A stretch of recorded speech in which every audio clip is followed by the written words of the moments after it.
सबको नमस्ते। आजकल मेरी तबीयत ठीक नहीं है, इसलिए बहुत दिनों के बाद आई वीडियो डाल रही हूँ। आई होप कि आप लोग सब ठीक से होंगे, अच्छी तरह से होंगे। हमारे यहाँ भी प्रोग्राम था उपनयन संस्कार का, इसलिए थोड़ा-सा बहुत देर के बाद वीडियो डाल रही हूँ। और प्लीज़ अच्छा लगे तो लाइक करिए, सब्सक्राइब करिए, शेयर करिए और एक लाइक अवश्य करिए। जनेऊ संस्कार हिंदू धर्म के 16 संस्कारों में से एक प्रमुख संस्कार है। जनेऊ सफ़ेद रंग के 3 सूत्रों से बना पवित्र धागा होता है, जिसे बाएँ कंधे में से दाएँ बाजू की ओर पहना जाता है। सनातन धर्म में इसे उपनयन संस्कार के रूप में भी जाना जाता है। यह उपनयन का तात्पर्य ईश्वर के निकट आना है। देववाणी संस्कृति में इसे यज्ञोपवीत संस्कार कहा जाता है।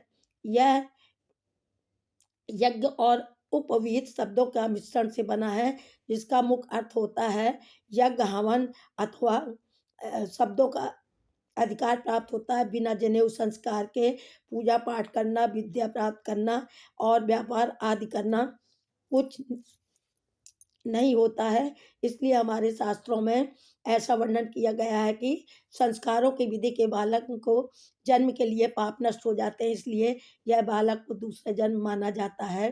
क्योंकि जनेऊ संस्कार होने के बाद बालक को धर्म में प्रवेश मान लिया जाता है। पुराने ज़माने में भी कहते हैं कि रामचंद्र जी जब शिक्षा ग्रहण करने गए थे, तो उनका भी उपनयन संस्कार हुआ था।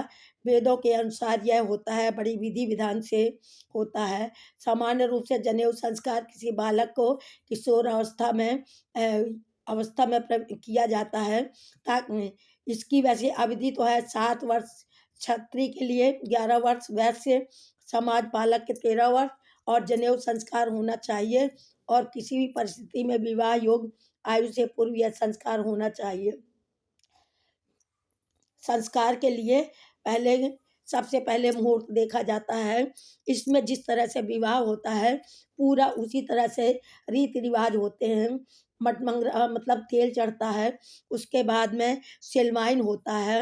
शिलमाइन होने के बाद देवी-देवताओं की पूजा की जाती है, मंडप बनाया जाता है, सारे लोगों को आमंत्रित किया जाता है, हर रिश्तेदार को और ब्राह्मणों को भोज कराया जाता है। जनेऊ संस्कार के धार्मिक दृष्टि से देखें तो इसका सीधा महत्व ब्रह्मा, विष्णु और महेश से है। इनके 3 सूत्र त्रिदेव के प्रतीक माने जाते हैं। यह कहा गया है कि यह एक बहुत ही पवित्र कार्य है और उपनयन संस्कार हमारे यहाँ मुंडन इस तरह से होता है। पूरा विवाह की आदि विधि-विधान के अनुसार होता है। जिस तरह लोग विवाह में करते हैं, उसी तरह से इसमें पंडित जी पूजा अर्चन करा के देवी-देवताओं की, उसके बाद गायत्री मंत्र देते हैं और उनको हम दक्षिणा स्वरूप में वस्त्र, कपड़े, धन देते हैं और 7 लोग मतलब जनेऊ पहनाते हैं। फिर तख्ती की पूजा होती है और ये तख्ती देख रहे हैं आप, इसका पूजन होता है। ये देखिए, इसका विधिवत पूजन होता है। उसके बाद धोती पहन के, एक धोती ही पहन के और कमान लेके लड़का पढ़ने के लिए जाता है। फिर मामा उसको मना के लाते हैं। यह संस्कार हिंदू धर्म में ही नहीं, अन्य धर्मों में भी माना जाता है। कहते हैं कि इसका वैज्ञानिक कारण भी वो है। वैज्ञानिक कारण तो बताने लगेंगे तो बहुत ही ज़्यादा लंबा हो जाएगा, इसलिए ये बहुत ही ज़रूरी है।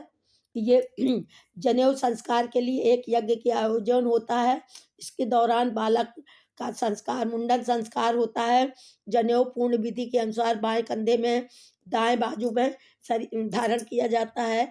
जनेऊ के समय बिना सिले वस्त्र पहने जाते हैं। इस दौरान हाथ में एक दंड लिया जाता है, गले में पीले रंग का एक वस्त्र डाला जाता है।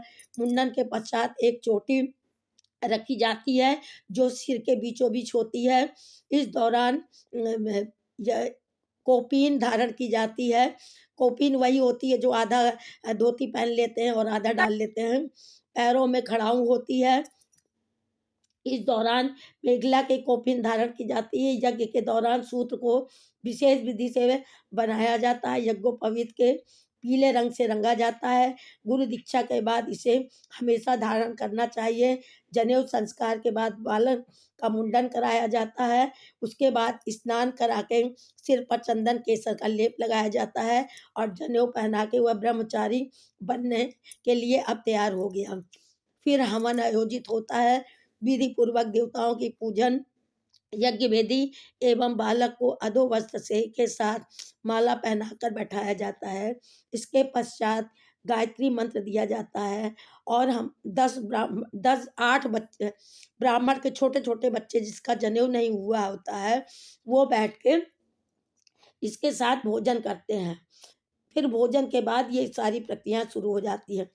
शाम को खाना के पश्चात दंड के कंधे पर रखकर घर से भागता है और कहता है कि मैं पढ़ने काशी जा रहा हूँ।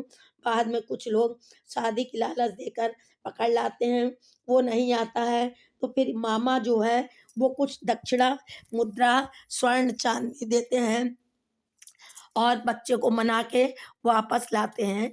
ये हमारे हिंदू धर्म में सभी हिंदुओं में बहुत ही एक पवित्र यज्ञोपवीत है। लाइक करिए, शेयर करिए।